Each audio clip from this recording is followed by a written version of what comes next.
Fala aí galera, beleza? Eu sou o Arthur de Vigíria e este é o 17º episódio do Tech Talk Cast, o seu podcast semanal sobre tecnologia. Bom, e essa semana trarei para vocês um resumão das notícias mais importantes que aconteceram nos últimos dias. E fica ligado, porque essa semana tem muita coisa legal. Então chega de papo e vamos direto ao que interessa. Durante a última semana, a Epic Games, empresa por trás do Fortnite, um jogo ao estilo Battle Royale, com milhares de downloads e usuários na App Store e no Play Store, resolveu bater de frente com a Apple e o Google ao implementar o seu próprio método de pagamento dentro do jogo. Porém, se você acompanha o podcast, deve se lembrar que eu já comentei que isso fere as regras de ambas as companhias. Tanto a dona do iOS quanto a dona do Android deixam bem claro que compras virtuais dentro de jogos e lojas que vendam itens virtuais devem implementar o pagamento das próprias lojas de aplicativo e assim pagar as respectivas taxas. Tanto a App Store quanto a Play Store cobram 30% de taxa sobre essas transações, e isso vem sendo motivo de discussão há muito tempo. Inclusive, alguns episódios atrás eu comentei sobre o app de e-mails Hey, que não quis implementar essa transação interna e quase foi banido da App Store. Pois bem, após o Fortnite ter sido liberado para as lojas utilizando esse método de pagamento próprio, os principais sites de notícias ferveram e começaram a divulgar rapidamente o ocorrido, e não demorou muito para o óbvio acontecer. A Apple removeu o game da loja. Não durou muito, a Epic Games então divulgou um vídeo parodiando o icônico comercial da maçã 1984, que é uma referência direta ao livro, em que a Apple passa a ocupar o lugar do grande irmão e uma personagem do jogo quebra a transmissão que está sendo passada em um telão. Eu vou deixar o link para o vídeo completo na descrição para vocês darem uma conferida. Mas a Epic não fez só isso. Ela aproveitou toda essa confusão e entrou com um processo contra a Apple, que foi inclusive apoiado pelo Spotify, outra empresa que já reclamou dessa mesma taxa no passado. E se já não bastasse toda essa confusão, o Google também entrou no embalo e também baniu o game da loja, e que acabou também sendo processado pela dona do Fortnite. E nesse processo, a Epic acusa o Google de ter forçado a OnePlus, fabricante de grandes smartphones como o OnePlus 8 e o 7 Pro, a suspender o acordo que eles tinham feito de fornecer o jogo pré-instalado nos aparelhos, o que, segundo o Google, não deveria ser possível, já que o app deveria ser instalado pela Play Store. Segundo o mesmo processo, a LG também estava interessada em entrar nesse acordo, mas acabou desistindo por conta da pressão da dona do Android. Como é sabido por todos os usuários do Robozinho Verde, é claro que é possível instalar o APK do jogo sem utilizar a loja, mas infelizmente os usuários da Apple terão sérios problemas para poder jogar esse jogo. Então agora só nos resta esperar a conclusão desse processo entre essas gigantes de tecnologia, que, como vocês já devem ter percebido, está longe de ser concluído. Então agora só nos resta esperar, e qualquer novidade eu trago aqui para vocês no podcast. Agora, dando sequência às notícias da Apple, mais uma semana, mais um rumor. Dessa vez, o leaker Jon Prosser divulgou que provavelmente a empresa irá lançar os novos Apple Watch e os novos iPads apenas em setembro, e os novos iPhone 12 em um evento em outubro. Além desse rumor, de acordo com a Bloomberg, nesse mesmo evento a empresa lançará um pacote de assinaturas que vem sendo chamado internamente de Apple One, que terá opções desde o básico Apple Music e Apple TV até um pacote mais caro, que poderá incluir o Apple Arcade, o Apple News Plus, que infelizmente não está disponível no Brasil, e espaço extra no iCloud. Bom, infelizmente tudo isso não se passa de um rumor, então vamos ter que aguardar um pouquinho mais para ver se tudo isso se tornará realidade e para ver também os preços aqui no Brasil, né? Se teremos todas as opções aqui em terras brasileiras. E agora um rumor que se confirmou.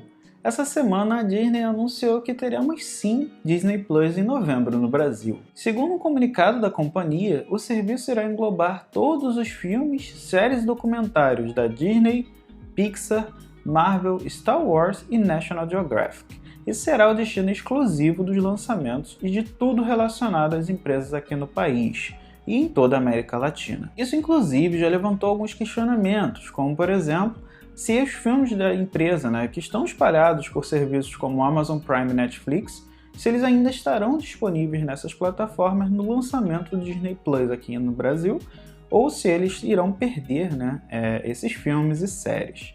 Alguns canais de notícias já afirmam que todas as séries e filmes lançados nos Estados Unidos serão lançados simultaneamente aqui no país. Além disso, outras dúvidas ainda estão pairando no ar, como o valor e se teremos o lançamento de Mulan no serviço por aqui. O interessante é que se você procurar por Disney Plus na Play Store, você verá o valor de R$ 29,90 por mês ou R$ 290 no plano anual, né, dando aí um desconto no valor total, o que pode representar o valor do serviço por aqui e colocaria ele como uma opção mais barata que o Netflix, mas ainda assim mais caro que o Amazon Prime. Lembrando, né, que o Amazon Prime inclui outros serviços. Bom, novembro já está quase aí, então vamos ter que esperar um pouquinho para confirmar se será esse preço mesmo e como será esse lançamento por aqui.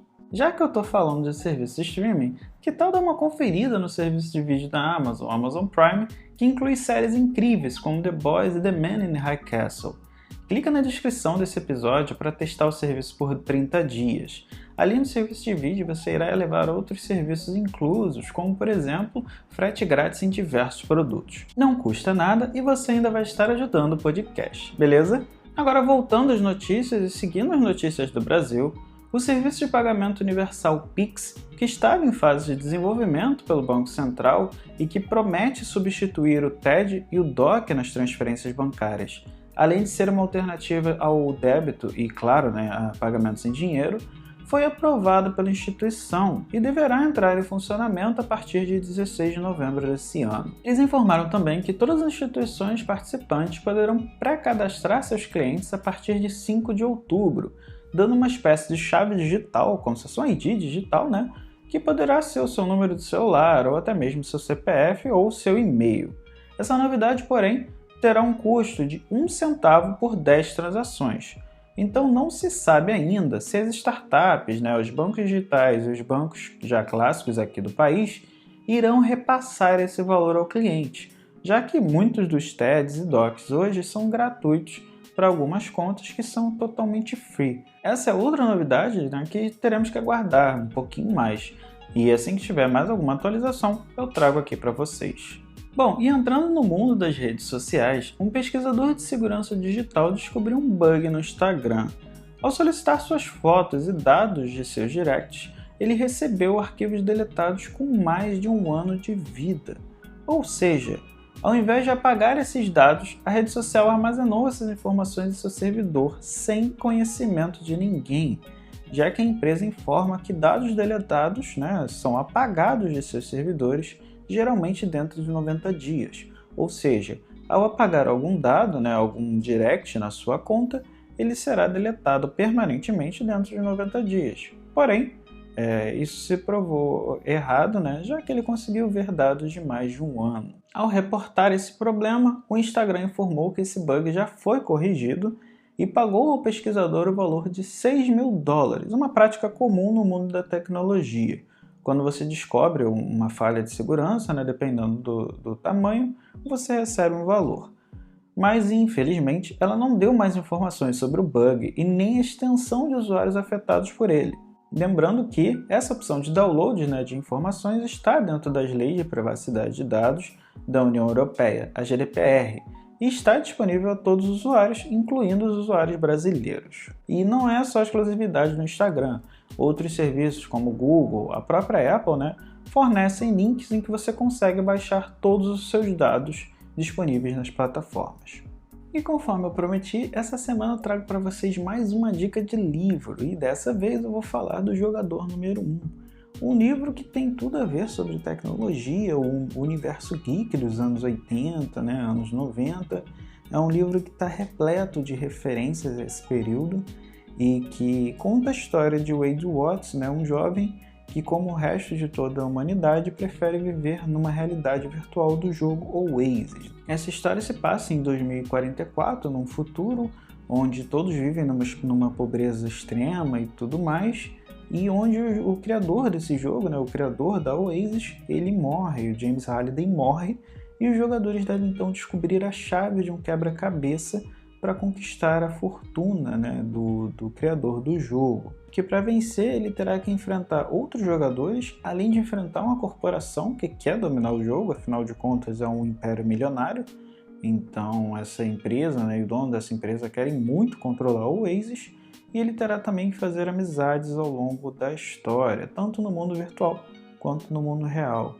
E essa é uma história bem legal, como eu falei, tem várias referências aos anos 80, anos 90, várias referências a jogos, então se você curte jogo, curte filme, principalmente desse período, você vai curtir muito esse livro, é um livro muito legal.